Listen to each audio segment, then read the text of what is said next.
ऐसा ही होता है अंधभक्तों के साथ में, जैसे कुछ बोलता है, जैसे मैंने इनकी पूंछ पे पैर रख दिया है। कि दिल्ली के अंदर क्या कुछ होने वाला है, क्या कामों में इस बार वोट मांगा जाएगा? ये जो मस्जिदों में मंदिर ढूंढा जा रहा है, ये बीजेपी का वोट लेने का प्रयास ही तो है। फिर से दिल्ली का हिंदू जगाया जा रहा है, वरना यूपी से जमा मस्जिद पर आने की जरूरत नहीं थी। दिल्ली में केजरीवाल की सरकार थी, दिल्ली में केजरीवाल की सरकार थी और है और रहेगी, ठीक। और भाई साहब, भाई इस देश यूपी दिल्ली के अंदर केजरीवाल ने काम किया है, और मात्र एकमात्र ऐसा मुख्यमंत्री पूरे देश का जो छाती ठोक के कह रहा है कि मैंने काम किया हो तो वोट देना। ठीक, देश के प्रधानमंत्री की हैसियत नहीं है प्रदेश के मुख्यमंत्री के सामने खड़े होने की, ठीक है, काम के मामले में। बीजेपी का हिंदुत्व के सामने कैसे? अरे बीजेपी का हिंदुत्व नहीं है, जितने भी चैनल पे ये लोगों का व्यू है ना, अंधभक्तों का हिंदुत्व है। क्या भैया एक बात बता, कुछ भी बोल लेते हैं, मुझे बोलने के लिए आ जाते हैं।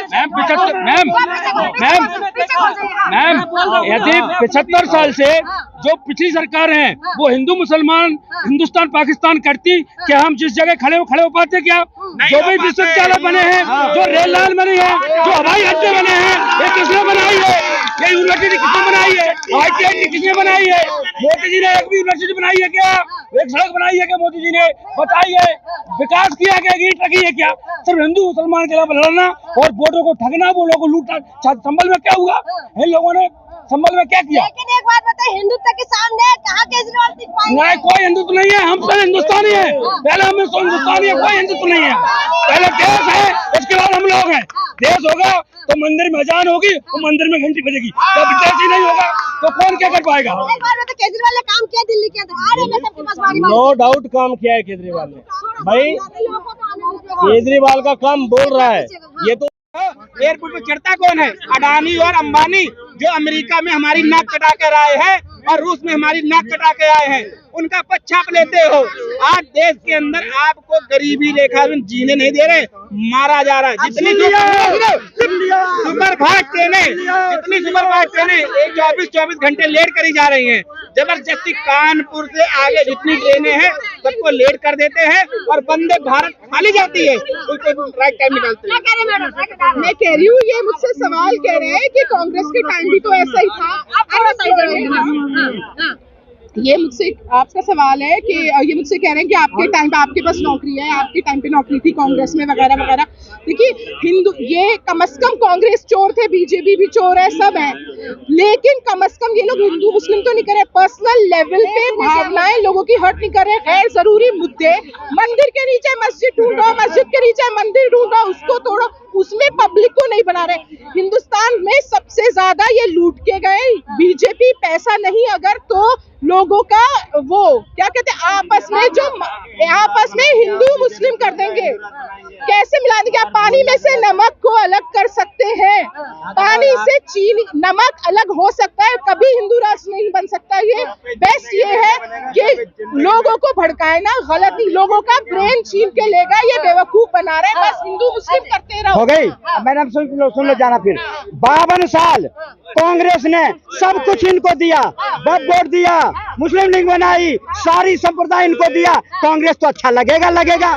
आज अगर मोदी आया है और सबके साथ सबके विकास का काम कर रहा है, क्योंकि मोदी के राज में अगर शौचालय मिला तो इनको भी मिला, मकान मिला होगा तो इनको भी मिला होगा, जन धन योजना मिला तो इनको मिलागा। तो आज मोदी खटक क्यों रहा है? इनको योगी खटक क्यों रहा है? इसलिए खटक रहा है, सुनो, क्योंकि कांग्रेस के टाइम में जहां मर्जी आए ये पत्थर मारते थे सेना पे, जहां मर्जी सेना पर पत्थर मारना, गोली चलाना, सड़क पर नमाज पढ़ना, उस पर बैंड हो जाए। ये बोखला दिखा रही है और कुछ नहीं दिखा रही है। ये कह रहे कौन 1 मिनट इनसे कौन पत्थर मारते थे? मैडम प्लीज 1 मिनट, मुझे इनका जवाब दीजिए। भाई साहब तिवारी जी, एक चीज का सवाल, हाँ जी 1 मिनट प्लीज 1 मिनट सुनिए 1 मिनट प्लीज सुनिए। मैं आपको सुनिए इधर सुनिए। मैं आपको उज्ज्वला योजना में 1 सिलेंडर भी देता हूँ, ठीक है। मैं आपको घर में 1 शौचालय भी देता हूँ, मैं आपको 1-2 कमरों का पक्का मकान भी देता हूँ, ठीक है जी। 3 चीजें, और उसके बाद में आपको जनधन योजना में खाता भी खुलवा देता हूँ। 4 चीजें हो गई। अब इन 4 चीजें देने के बाद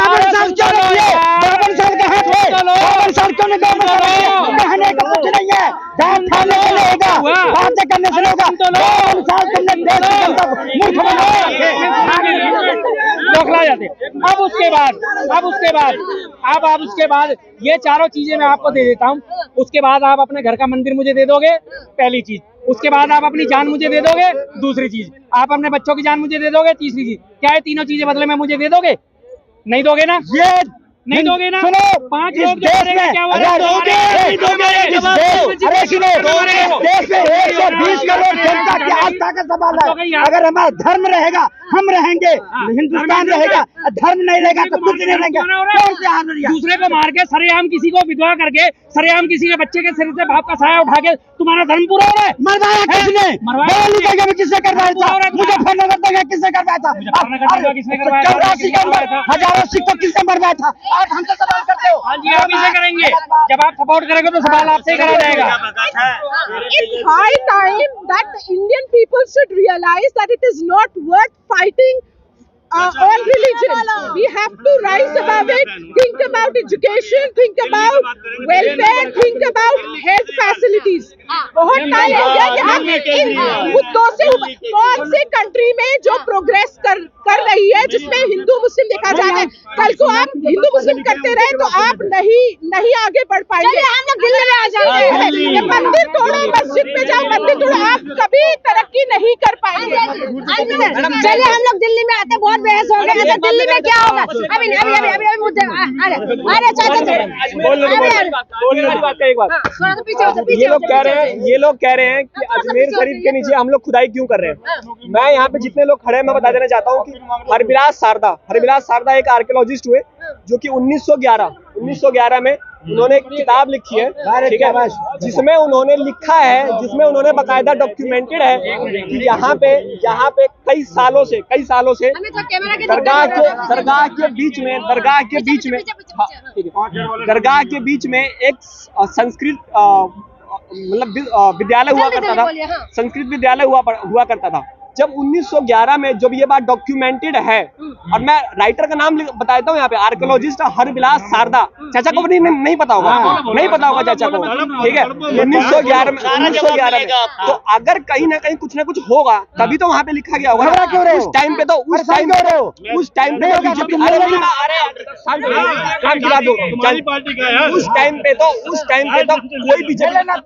उस टाइम पे तो कोई बीजेपी की सरकार नहीं थी, उस टाइम पे तो कोई कांग्रेस की सरकार नहीं थी, उस टाइम पे तो कोई बसपा कुछ नहीं थी, उस समय अंग्रेज थे। हरबिलास सारदा ने अगर वहां पे नहीं था तो क्यों लिखा? और ये हरबिलास सारदा, मेरी बात सुनो, बस ये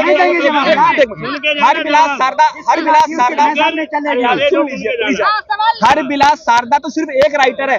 ऐसे कम से कम 5 से 10 राइटर हुए हैं जिन्होंने यहाँ पे लिखा है। 1911 से पहले की बात कर रहा हूँ, यहाँ पे बकायदा लिखा हुआ है कि यहाँ पे संस्कृत। अब इसका जवाब मांगे। अच्छा, आपने एक बात सुन ली, ठीक है जी। 1911 बात कर रहे हैं, 1911 की आपने जो डॉक्यूमेंट सुन लिए। उसके बाद जब हमारा देश आजाद होता है 1947 में, और उसके बाद 1991 में वर्षी एक्ट पारित करा। अरे सुनो, आप बीच में टोक रहे हो, मैं आपसे, चलो अब आपकी बात का घुमा फिरा के जवाब देना पड़ेगा। आपके दादाजी जिंदा हैं? एक मिनट यार, आप घुमा फिरा के जवाब देते हो, घुमा फिरा। हाँ, फैक्चुअली कर रहा हूँ, फैक्चुअल है, जिंदा है। मेरे दादाजी फैक्ट में नहीं है। आपने फैक्ट में नहीं है, दादाजी फैक्ट में नहीं है। अजमेर है या नहीं है? नहीं है ना? आप कैसे एक्सपायर हो? एक्सपायर कैसे? भाई साहब कैसे एक्सपायर? फैक्चुअली आंसर दीजिए। फैक्चुअली दे रहा हूँ मैं। आने दो, दादाजी तो आने दो यार। मेरे दादाजी का अजमेर शरीफ से क्या मतलब है? नहीं मतलब है ना, तो वही बात। मेरे दादाजी का मतलब है 100 साल पुरानी बातों को क्या मतलब है?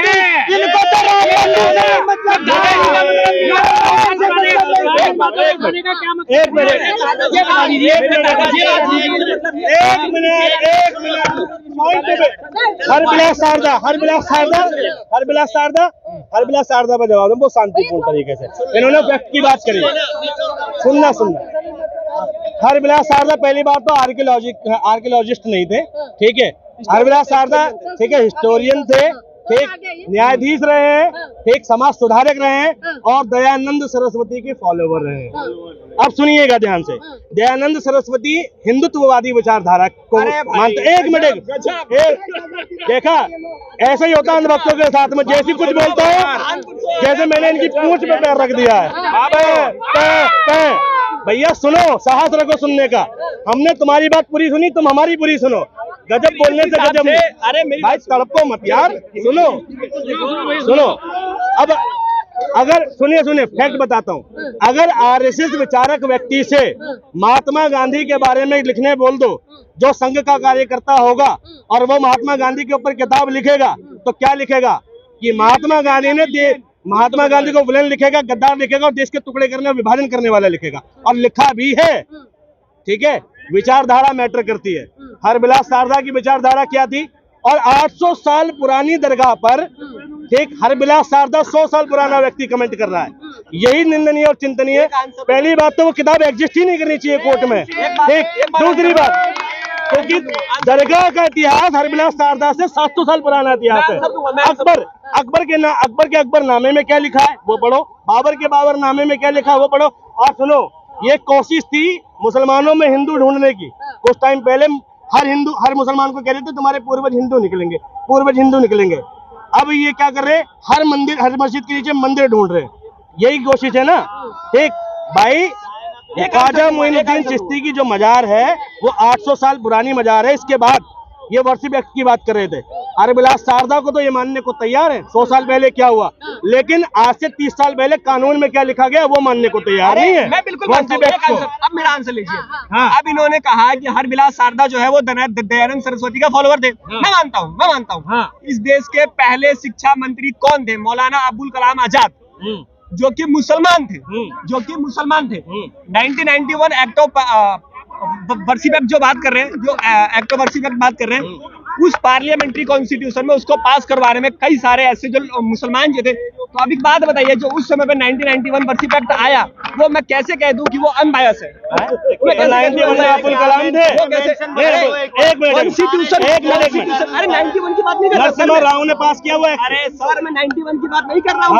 मैं मौलाना अबुल कलाम इस देश के जो पहला शिक्षा मंत्री हुए, मैं ये कैसे मान लूं कि मौलाना अबुल कलाम आजाद ने जो शिक्षा पद्धति अपनाई होगी वो बहुत ही अनबायस रही होगी। जब ये खुद मुसलमान थे, जब ये हरबिलास शारदा को हिंदुत्ववादी कहते हैं, तो मैं ऐसा क्यों ना बोलूं कि मौलाना अबुल कलाम आजाद एजुकेशन मेरा फेवरेट टॉपिक है। ये बात कर रहे हैं, शिक्षा पद्धति मौलाना अबुल कलाम आजाद नहीं बनाते, शिक्षा पद्धति एनसीईआरटी बनाता है। उसके नीचे विभाग है, प्रोफेसर बनाते हैं, लेक्चरर बनाते हैं। अबुल कलाम आजाद उनके बनाए हुए ऑर्डिनेंस को संसद में पेश करते हैं। ठीक भैया, प्रधानमंत्री कानून नहीं बनाता। अच्छा मेरी बात सुनिए। इन्होंने बोला एनसीईआरटी हमारा सिलेबस डिजाइन करता है। मैं बिल्कुल मानता हूँ। मेरी बात बताइए जरा, एनसीईआरटी किस मिनिस्ट्री के अंदर आता है? भाई ह्यूमन रिसोर्स मिनिस्ट्री के अंदर आता है। ह्यूमन रिसोर्स मिनिस्ट्री पहली बात तो अब वो ह्यूमन रिसोर्स मिनिस्ट्री रहा नहीं, मिनिस्ट्री ऑफ एजुकेशन हो गया वो। ठीक है, मानव विकास संसाधन मंत्रालय। सुनिए हंसने से नहीं होगा। मानव विकास संसाधन, कितनी बड़ी समझदारी है ये कह रहे एजुकेशन मिनिस्ट्री। सुनो, मानव विकास संसाधन मंत्रालय